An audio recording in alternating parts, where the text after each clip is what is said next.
Hi hello అందరికీ నమస్కారం. Welcome to our channel. నేను ఆదిత్య.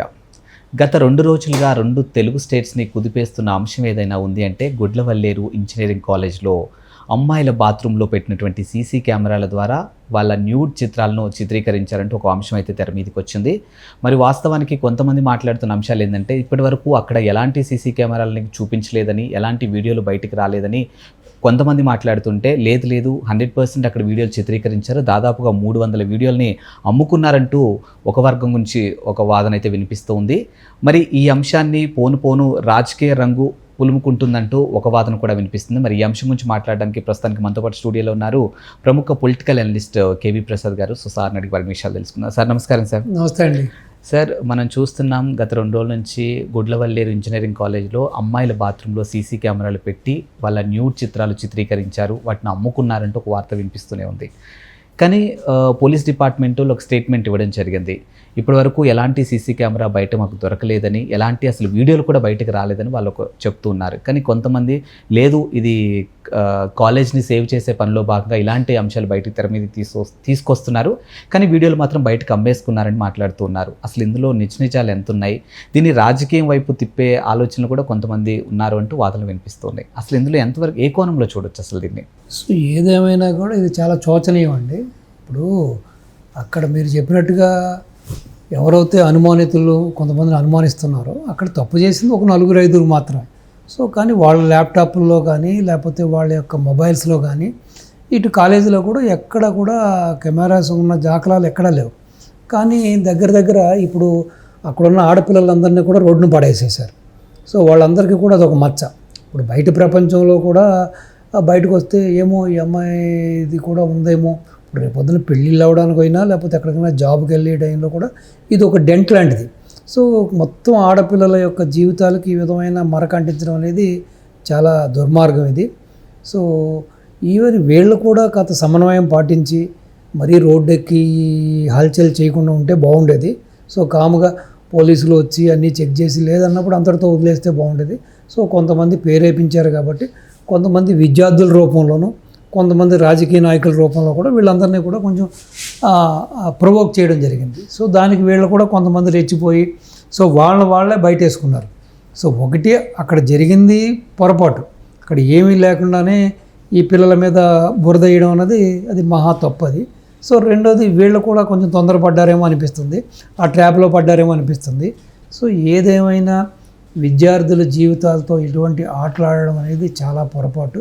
రెండోది తీసుకుంటుంటే ఇప్పుడు రాను కూడా క్వాలిటీ ఆఫ్ ఎడ్యుకేషన్ తగ్గిపోయింది, డిసిప్లిన్ తగ్గిపోయింది, ఆ యొక్క లీడర్షిప్ క్వాలిటీస్ తగ్గిపోయినాయి. సో ఇటువంటి యొక్క పరిణామాలు అన్నీ కూడా ఏంటంటే చాలా చేటు కలిగిస్తాయి. మీరు చూసుంటారు ఒక్కొక్కనప్పుడు ఏంటంటే ఇప్పుడు ఈ రోజున భారతదేశంలో ఉన్న టాప్ పొలిటీషియన్స్ తీసుకుంటే even across the world, across the globe, ఎవరు కూడా చూస్తే మీరు ఆ స్కూల్ డేస్ నుంచి కాలేజ్ డేస్ నుంచి వచ్చిన వాళ్ళే సో మంచి నేతలుగా కూడా తీసుకున్నారు.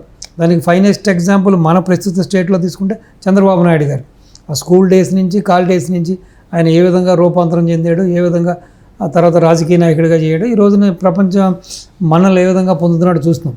ఈవెన్ మేము స్కూల్స్ కాలేజీలు చదువుకున్నప్పుడు కూడా సో మెరిట్గా ఉండి కొంచెం స్పార్క్ ఉండి కొంచెం మంచి వొకాబులరీ ఉండి మంచి వాగ్దాటి ఉన్న వాళ్ళని స్కూల్లోనో కాలేజీలోనో లీడర్గా పెట్టేవారు. సో పెట్టి అలాగే ఎలక్షన్ జరిగేది. ఎలక్షన్ జరిగినప్పుడు కూడా అప్పుడు ఏంటంటే మనం మిగతా విద్యార్థుల్ని ఏ విధంగా ఆకర్షించాలి, ఏ విధంగా వాళ్ళని ఆకట్టుకోవాలి, మన మాటతో కానీ మన చేతతో కానీ. సో ప్లస్ నేను లీడర్ అవుతే నేను ఏ విధంగా చేస్తాను, ఏమేం చేస్తాను అన్నదన్నీ కూడా ఆ విధంగా మేము మాట్లాడేవాళ్ళం. సో ఆ విధంగా ఏంటంటే స్కూల్స్ డేస్ నుంచే కూడా ఆ విధంగా సానబట్టేవారు. ఆ విధంగా సానబట్టేటప్పటికి సో కాలేజీకి వచ్చేటప్పటికి అప్పటికే ఒక పొజిషన్కి వచ్చేవాళ్ళు. ఆ తర్వాత రాజకీయాల్లోకి అది ఒక మంచిగా వాళ్ళకి ఎంట్రీ ఉండేది. సో అంటే ఈ యొక్క అనుభవం అక్కడ రాజకీయాల్లో ఉపయోగపడేది. ఇప్పుడు చూస్తుంటే కూడా ఈ గాలి విషయాలు, ఈ చెత్త విషయాలు ఎంతసేపు కూడా ఏంటంటే ఈవెన్ పిల్లలు కూడా ఓకే కాలేజీ అయిన తర్వాత అన్ని పనులు చేస్తారు పిల్లలు, చిలిపి పనులు చేస్తారు, అన్నీ చేస్తారు. ఏదేమైనా కూడా ఈ విద్యార్థులు కూడా ఒక లిమిట్స్లో ఉండటం మంచిదండి. సో పెళ్ళి అయిన తర్వాత శోభనం చేయవలసిన పనులు కాలేజీలో చదువుకుంటూ ఉన్నప్పుడు ఓయూ రూములకి వెళ్ళి అటువంటి చిల్లర పనులు చేయడం అనేది కూడా సమర్థనీయం కాదు. సో వాళ్ళకు కూడా వాళ్ళ ఎమోషన్స్ ఫీలింగ్స్ కూడా కట్టడి చేసుకోవాలని పని ఉంది. సో చాలామంది స్కూల్ డేస్ నుంచి కాలేజ్ నుంచి కూడా ఆ లవ్లో పడతారు, అది వేరే విషయం. కానీ ఏంటంటే మరీ బెరి తెగించేసేసి ఆ ప్రతీది కూడా మేము ఈ కాలేజీ డేస్లోనే అనిపించాలనే భావన, తాగాలి, తందనాలు ఆడాలి, లేకపోతే ఈ విధంగా పోయి రూములకి వెళ్ళి ఎంజాయ్ చేయాలనేది కూడా చాలా పొరపాటు, అది ఖండించవలసిన విషయం అది. ఎందుకంటే ఇప్పుడు నువ్వు అలా చేయబట్టే కదా ఇంకొక వ్యక్తికి నువ్వు ఛాన్స్ ఇవ్వగలుగుతున్నావు. ఆ వ్యక్తి నిన్ను అది రికార్డ్ చేసో లేకపోతే నీ యొక్క నడవడిక చూసో నిన్ను ఫాలో చేసో నిన్ను బ్లాక్మెయిల్ చేస్తున్నాడు కదా, నేను మళ్ళీ ఇంకొక వ్యక్తి తన ఫోల్డ్లోకి తీసుకుంటున్నాడు. కాబట్టి ఈ విద్యార్థులు కూడా ఆలోచించవలసింది ఏంటంటే చదువుకున్నప్పుడు చదవాల్సిన పని లేదు. ఇప్పుడు చాలా విషయాలు ఉంటాయి, మనం గేమ్స్ ఆడవచ్చు, ఆటలు పాటలు, సో సినిమాలకు వెళ్ళొచ్చు, షికారు చేయొచ్చు, మంచి రెస్టారెంట్లకు వెళ్ళి మంచి ఫుడ్ తీసుకోవచ్చు. కానీ మరీ బరి తెగించేసేసి కాలేజీ డేస్ నుంచే మనం శారీరక ఆనందం పొందాలనుకోవడం అనేది చాలా పొరపాటు, అది ఖండించవలసిన విషయం అది. సో ఎందుకంటే దానికి there is a limit for everything. ఇప్పుడు ప్రతిదానికి ఒక సిస్టమ్ ఉంటుంది, దానికి లిమిట్ ఉంటుంది. సో ఓకే, ప్రేమించుకున్నారు, ఒకరికొకరు ఇష్టపడ్డారు, సో తల్లిదండ్రుల యొక్క అనుమతితోటి పెళ్లి చేసుకుని తర్వాత మీరు ఏ విధంగా అయినా బిహేవ్ చేయండి, మిమ్మల్ని ఎవరు అడగరు. కానీ కాలేజీ అన్నప్పుడు, కాలేజీలో డేస్లో ఉన్నప్పుడు మీరు కూడా మీకంటూ కొన్ని బ్యారికేడ్స్ పెట్టుకోవాలి, మీరు కొన్ని నియమాలు పెట్టుకోవాలి, అతను అతిక్రమించకూడదు. సో ఎవరో ఒక నలుగురు ఐదుగురు చేసిన వలన ఈ రోజున ఎంటైర్ కాలేజీకి, ఎంటైర్ మేనేజ్మెంట్కి, ఎంటైర్ అక్కడున్న ఆడపిల్లలందరికీ ఇప్పుడు చెడ్డ పేరు వచ్చింది కదా. సో కాబట్టి ఇప్పటికైనా సరే మిగతా colleges across the India, entire ఇండియాలో కానీ, ఎంటైర్ ఏపీలో కానీ, ఎంటైర్ తెలంగాణలో కూడా పిల్లలు ఆలోచించవలసింది ఏంటంటే ఆడమ్మగా ఇప్పుడు చదువుకున్నప్పుడు చదువుకోండి, ఆటలాడేటప్పుడు ఆటలాడండి.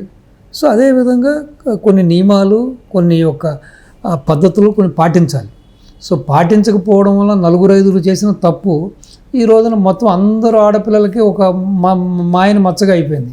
సో ఏదేమైనా ఇటువంటి చర్యలు మంచిది కాదు. అలాగే ఈ రాజకీయ నాయకులు కూడా ఏదో వాళ్ళ టాపిక్స్ని డైవర్ట్ చేయడం కోసమో లేకపోతే వాళ్ళ అవినీతిని కప్పిపుచ్చుకోవడం కోసమో ఇలాంటి అమాయక ప్రజల మీద, అమాయక పిల్లల మీద, కాలేజీ పిల్లల భవిష్యత్తు గురించి కూడా ఆలోచించకుండా ఇటువంటి అవాకులు చవాకులు పేలుతూ ఇటువంటి ఆరోపణలు చేసి వాళ్ళని భయభ్రాంతులు చేసి వాళ్ళు ఆ చదువుకునే టైంలో వాళ్ళని మానసికంగా ఈ విధంగా ఇబ్బంది పెట్టడం అన్నది సబబు కాదు.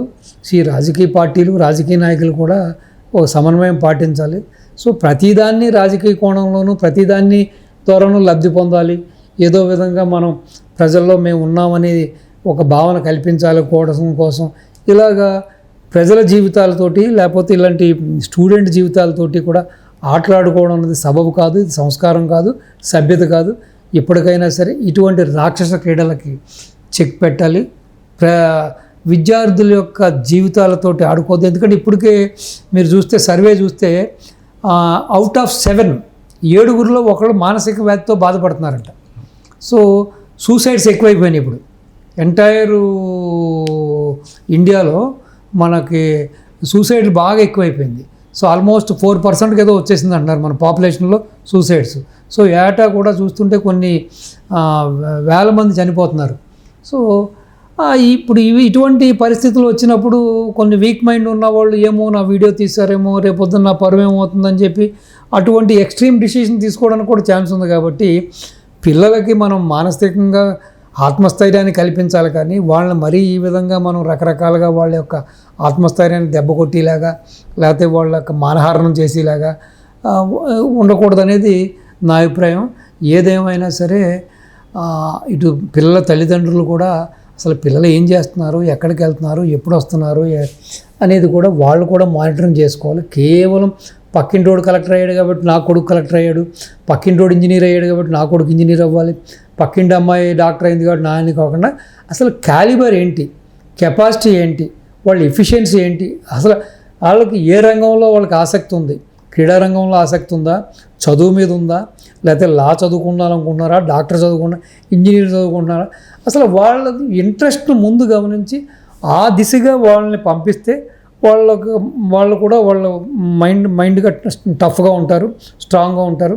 సో కాబట్టి కాదు తండ్రి తల్లినేమో వీళ్ళకేమో అక్షరం పొట్టకొస్తే అక్షరం మొక్క రాదు, వీళ్ళ కొడుకు మాత్రం ఐఏఎస్ ఐపీఎస్ అవ్వాలి, లేకపోతే డాక్టర్ అవ్వాలి, ఇంజనీర్ అవ్వాలనే భావన, లేకపోతే ఎదురింటోడితో పక్కింటోడితో పోల్చి వీళ్ళని హింసించడం, అది కూడా ఒక హింసే, అది కూడా హింసే. సో కాబట్టి తల్లిదండ్రులు కూడా మీ పిల్లల కెపాసిటీ, వాళ్ళ క్యాలిబరు, వాళ్ళ ఎఫిషియన్సీ, వాళ్ళ స్టామినా చూసి దానికి తగ్గట్టుగా అలాగే వాళ్ళ అభిరుచి చూసి ఎంకరేజ్ చేయాలి. కానీ ఈ విధంగా రుద్దుడు అనేది ఉండకూడదు. అదేవిధంగా ఇటు మేనేజ్మెంట్ కూడా ఎప్పటికప్పుడు మరీ ఇంత నిర్లక్ష్యంగా కాకుండా ఎప్పటికప్పుడు అసలు ఇప్పుడు ఈ టెక్నాలజీ ఇలా డెవలప్ అయింది కాబట్టి ఇలా రకరకాల ఇప్పుడు వదంతు కాబట్టి సరిపోయింది. ఇది నిజమై ఉంటే ఎంతమంది జీవితాలు పాడైపోయి ఇవన్నీ ఇంటర్నెట్లో పెట్టేసేసి అమ్మేసి ఉంటే ఎంతమంది పిల్లలు రేపొద్దున వాళ్ళ భవిష్యత్తు పాడేది. సో మేనేజ్మెంట్ కూడా ఎప్పటికప్పుడు వాళ్ళ కాలేజీలో కూడా ఒక ఎక్స్పర్ట్ని, అంటే ఈ యొక్క సైబర్ నేరాలు లేకపోతే ఇటువంటి కెమెరాలు ఎన్నిటి మీద ఒక అనుభవం ఉన్న వ్యక్తిని పెట్టి ఎప్పటికప్పుడు పిల్లల యొక్క బాత్రూమ్స్లో కానీ క్లాస్ రూమ్లో కానీ వాళ్ళ యొక్క స్టే చేసే హాస్టల్స్లో కానీ ఎప్పటికప్పుడు రెగ్యులర్గా మానిటర్ చేస్తూ ఉండాలి. ఏమాత్రం ఎక్కడైనా అనుమానం వచ్చినా లేకపోతే ఎక్కడైనా ఇటువంటివి ఉన్నా వాటిని ఇమ్మడిగా రిమూవ్ చేయడం, సో దాన్ని ఎవరు పెట్టారు ఏంటని ఎమ్మటే యాక్షన్ తీసుకోవడం చేస్తే ఈ రెగ్యులర్ మానిటరింగ్ ఉంటే, సో ప్రతి వీక్లీ వన్స్ ఎంటైర్ కాలేజీని ఈ విధంగా జల్లెడ పెడితే, సో ఇటువంటి నేరాలు ఎవరైనా చేయాలనుకున్నప్పుడు కానీ లేకపోతే చేయడానికి అటువంటి ప్రోద్బలం వచ్చినప్పుడు కూడా దీన్ని అరికట్టడానికి ఛాన్స్ ఉంది. సో మేనేజ్మెంట్ కూడా మరీ నిమ్మకు నీరెత్తినట్టుగానో లేకపోతే నిర్లక్ష్యంగా ఉండడం కూడా మంచిది కాదు. సో ఇప్పుడున్న ఈ యొక్క పోటీ ప్రపంచంలో, ఈ టెక్నాలజీ ప్రపంచంలో, so anything can happen in any time. So కాబట్టి మేనేజ్మెంట్ కూడా చాలా అలర్ట్గా ఉండాలని మీ ద్వారా ఈ యొక్క స్కూల్స్ కానీ కాలేజెస్ కానీ వాళ్ళందరికీ కూడా నా మనవి. Thank you sir.